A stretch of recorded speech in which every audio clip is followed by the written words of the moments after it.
Today we're going to look at how dead plants and unicorns can teach us about Jesus.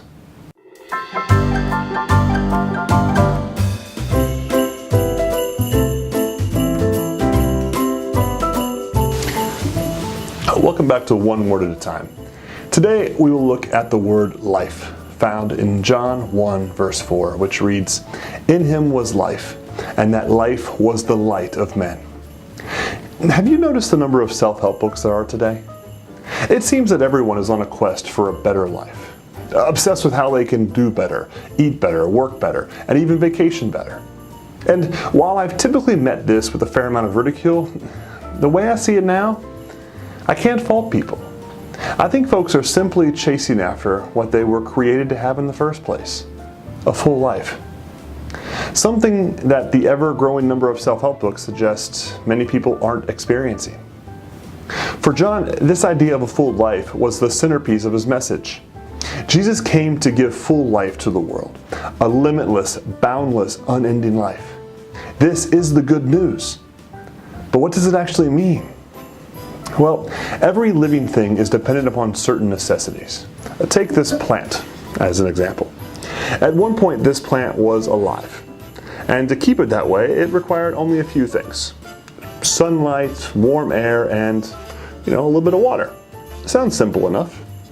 You can see that I missed something.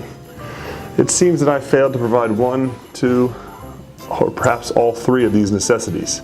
And the outcome is death. Now, this same premise is also true of people. In order for life to be sustained, there are certain needs that must be met. The physical needs are clear. Much like this plant, we need air, food, and water. However, a person also needs care on the inside. People need to be nurtured and cared for internally for their life to flourish. Think about it. The things that typically define a good and full life are things like peace, joy, and satisfaction, each of which is an internal reality. And these are the things that the world is desperate to find. Many of the self-help books are proposing this as their prize, each leading people down their own copyrighted trail. But I'm afraid these pursuits are the equivalent of going on a unicorn hunt. You're chasing after something that you will never find. Only Jesus can provide these things in lasting measure. Jesus says he is the lover of our souls, meaning his love won't disappear tomorrow. He is dependable and faithful, a trustworthy anchor for our hearts. Jesus is the living water. He refreshes our driest parts and satisfies our most dire needs. Jesus is the bread of life. He provides the strength we need each day for whatever life throws our way. Jesus is the light of the world.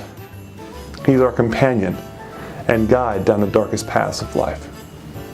With care like this, we never have to be like this dry, dead, brittle plant again. But I suspect that this is exactly how some people are feeling. Life has left you feeling dry, brittle, and weak. But this no longer has to be your story. Jesus has come to give you a full and abundant life.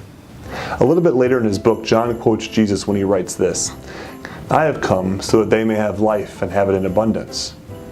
Jesus has come to give you the full life which he created you to possess. You don't have to search anywhere else. Have you given him a chance? The life you've been searching for can be found in him. See you tomorrow.